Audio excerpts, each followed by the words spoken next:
Saya izin menjawab sekaligus Pak, karena saya pun merekap ada 6 pertanyaan yang masuk ke saya dan Baik, baik. saya nggak mungkin jawab satu-satu. Boleh. Keterbatasan waktu, jadi saya akan menjawab ke 6 pertanyaan itu dalam satu kali menjawab gitu ya Pak ya. Kalau Ya bagus Bu, barangkali Ibu juga sudah mengidentifikasi masuk ke pertanyaan Ibu. Juga berharap ke Pak Wahyu, ada di chat beberapa yang masuk ke Pak Wahyu. siap, Saya pikir waktu kita bersama-sama di tempat ini. Terima kasih. Siap. Kurang lebih pertanyaan yang masuk ke saya itu terkait teknis, betul tadi ya Pak ya, terkait teknis, kebijakan sekolah, seperti apa yang harus dilakukan jika offline itu terjadi. Sebelum saya menjelaskan dan men-share lagi slide yang akan saya paparkan, saya tertarik dengan pemaparan dari Pak Wahyu yang meng-highlight tentang adaptasi gitu ya. Adaptasi itu memang mutlak ya Pak ya. Adaptasi itu memang mutlak terjadi, harus kita lakukan gitu ya. Terlepas itu musibahnya berupa COVID, atau tadi yang seperti contohkan Pak Wahyu, sakit secara pribadi, tiba-tiba diabetes, dan lain sebagainya, itu semua menuntut kita untuk beradaptasi gitu. Sebagai makhluk sosial, sebagai makhluk hidup, kita dituntut untuk melakukan itu gitu. Apapun yang terjadi gitu ya, harus segera beradaptasi dan melakukan perubahan supaya kehidupan kita berjalan lagi seperti biasa gitu ya. Supaya kehidupan kita berjalan lagi normal seperti biasa, menempuhi normal yang baru. Betul tadi contohnya sangat tepat sekali. Sakit diabetes tiba-tiba gitu. Apa adaptasinya terhenti gitu? Apa setelah kita divonis cancer, setelah kita divonis diabetes, terus hidup kita jadi mati gitu kan? Enggak, kita masih hidup. Nah, tapi bagaimana cara kita menjalani kehidupan yang baru dengan adaptasi yang baru? Berarti gulanya harus dikurangi gitu ya, nongkrongnya ditiadakan, minum kopinya masih boleh nggak? Nah, itu seperti itu gitu ya. Itu bentuk-bentuk cara kita untuk beradaptasi. Dan sebetulnya kalau kalau kita menyimak beberapa pernyataan Ustadz yang melontarkan pendapat terkait dengan wabah COVID ini. COVID ini adalah wabah yang secara sunatullah sudah ada. Dari zaman Rasulullah itu ada, gitu, terjadi. Kita bisa melihat contoh-contoh bagaimana cara sahabat-sahabat Rasulullah mensikapi wabah, gitu ya. Bagaimana di masa lalu kita pernah berhadapan dengan wabah. Solusinya seperti apa? Kita sebetulnya tinggal belajar, menimba lagi informasi, dan pertanyaannya adalah apakah kita mau beradaptasi pada saat ini gitu. Sudah ada belum? Kalau dari stage yang tadi 5 yang saya sebutkan itu, kita harus segera menentukan kita ada di stage yang mana. Kita ada di stage 1 yang masih tidak peduli kah, tidak sadar, tidak mau aware dengan keadaan gitu. Atau kita sudah ada di stage 5 yang siap action. Oke, saya tahu ini COVID gitu ya, dan ini akan berlangsung lama seperti tadi yang diungkapkan oleh Pak Wahyu gitu ya. Belum tentu tahun depan ini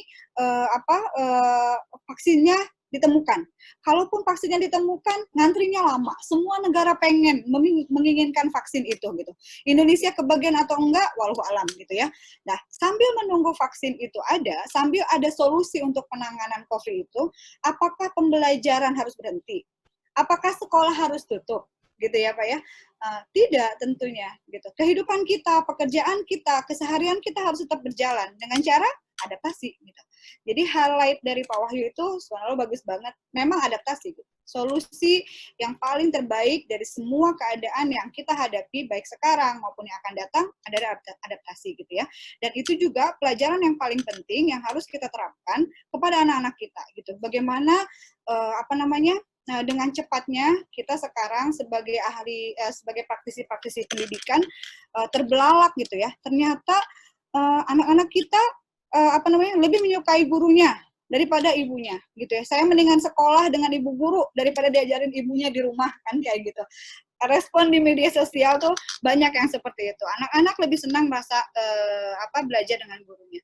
Tapi di sisi lain, gurunya siap nggak mengimbangi perubahan yang ada dari anak yang sekarang belajarnya online gitu. Kok online tuh seperti ini? Kok online tuh hanya tugas-tugas, pembagian LKS, kerjakan halaman 1 sampai 10. Besoknya pelajaran IPA mengerjakan LKS dari halaman 11 sampai 20. apa yang anak dapat gitu ya. Itu kembali dipertanyakan, kita sebagai praktisi pendidikan sudah sejauh mana kita beradaptasi, metode belajar kita sudah beradaptasi dengan keadaan new normal yang baru gitu ya. Jadi sangat tepat kalau kita menggunakan kata-kata adaptasi untuk menemukan new normal kita terhadap apapun aktivitas yang kita lakukan gitu ya. Kita segera tentukan sikap. Kita ada di titik yang mana, ada di stage yang mana. Ada di stage yang masih tidak pedulikah, atau di stage yang sudah siap action dengan adaptasi yang baru, gitu ya. Saya akan sedikit share satu slide yang sebetulnya ini intern sekolah kami dari Prime Smart ketika kemarin parent teacher meeting terkait dengan persiapan pembukaan sekolah. Ya, Bu. Tolong juga Ibu, pengalaman Ibu sebagai pimpinan di situ menghadapi ini karena beberapa pertanyaan terkait dengan peran kepala sekolah. Terima kasih Ibu ya. Siap. Makanya tadi di awal saya bilang slide ini mudah-mudahan menjawab 5 atau 6 pertanyaan yang sudah diajukan ke saya gitu ya. Terkait dengan adaptasi tadi, betul, saya sangat-sangat meng-highlight bahwa apapun yang terjadi dengan COVID ini, kita sudah tidak mungkin kita tidak dalam keadaan diberikan pilihan untuk tidak membuka sekolah, untuk tidak melanjutkan pendidikan anak-anak gitu ya. Sebentar saya izin, laptop saya ternyata lowbat.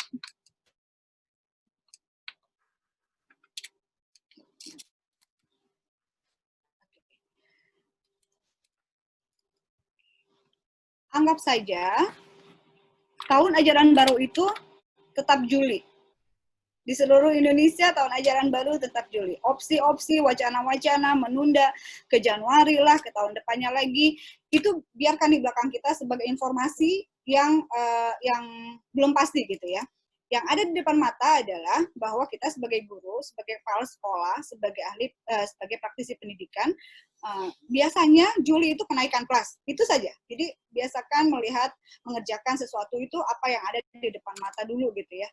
Juli. Kalau itu terjadi, dan kita harus apa? Kemudian kita harus apa? Kalau Juli itu kita buka sekolah gitu. Sejauh mana persiapannya gitu ya.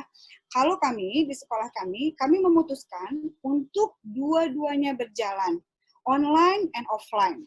Kita nggak boleh pungkiri bahwa kenyataan di masyarakat kita banyak sekali, jangan membicarakan global Indonesia lah ya, atau global Bandung pun sudah masih terlalu banyak. Saya melihat di sekolah saya aja, yang baru 40 orang siswa gitu ya, itu 90%-nya adalah orang tua pekerja. Ya. Orang tua pekerja artinya ibu dan bapaknya bekerja. Jadi ketika menyekolahkan anak, itu full day. Dari pagi sampai sore, dia dititipkan dia menyekolahkan anak di sekolah kami, menjemputnya di sore hari, sambil mereka pulang kerja gitu ya. Nah, apa itu bisa dipertahankan pada kondisi COVID sekarang? Kalau sekolahnya betul-betul bisa buka gitu ya. Saya yakin tidak. Padahal itu baru sekolah kami, yang muridnya baru 40 orang gitu ya. Yang fasilitasnya udah udah 3 lantai gitu. Kami pun merasa kami belum siap gitu ya untuk bisa memfasilitasi sekolah full day saja, offline dan full day seperti normal sedia kala gitu ya. Itu yang saya bilang relapse, itu kondisi yang abnormal kalau sekarang kita memberlakukan kembali apa-apa yang dulu pernah terjadi gitu. Sekarang kita tidak perlu membicarakan lagi dulu, tapi melihat kenyataan sekarang, bisa nggak diterapkan offline? Bisa, dengan syaratnya apa? Gitu ya. Kalau tidak bisa, penggantinya apa? Begitu. Ini Prime Smart menerapkan dua-duanya dijalankan, online dengan offline. Nah, protokolnya bagaimana? Nah, ini protokol yang tadi saya sebutkan,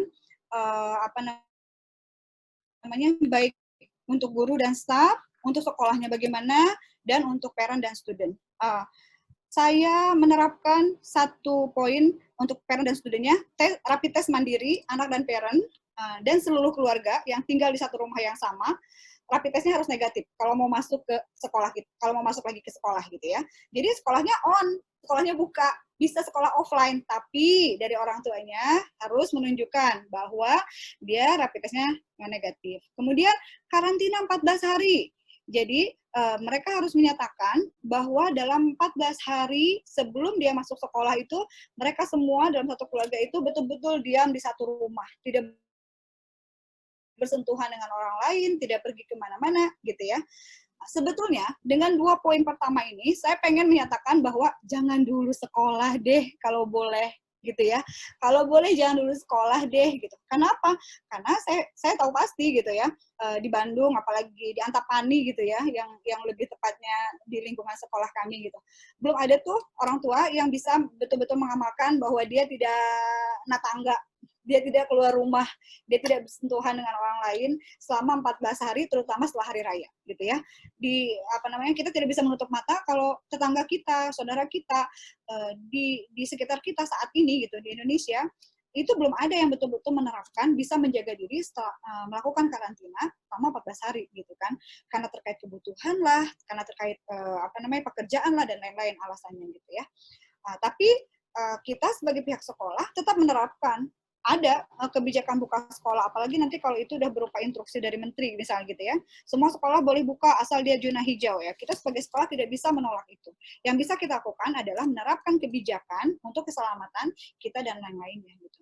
Dari berdasarkan survei, beberapa sekolah di negara lain yang akhirnya terinfeksi di sekolah, itu terinfeksinya bukan di sekolah ternyata gitu ya. Misalnya di Cina, Wuhan kembali ditutup karena ada gelombang kedua. Katanya itu dari sekolah gitu. Ternyata setelah diselidik bukan dari sekolahnya. Dia positifnya memang sudah bawaan dari rumahnya gitu ya.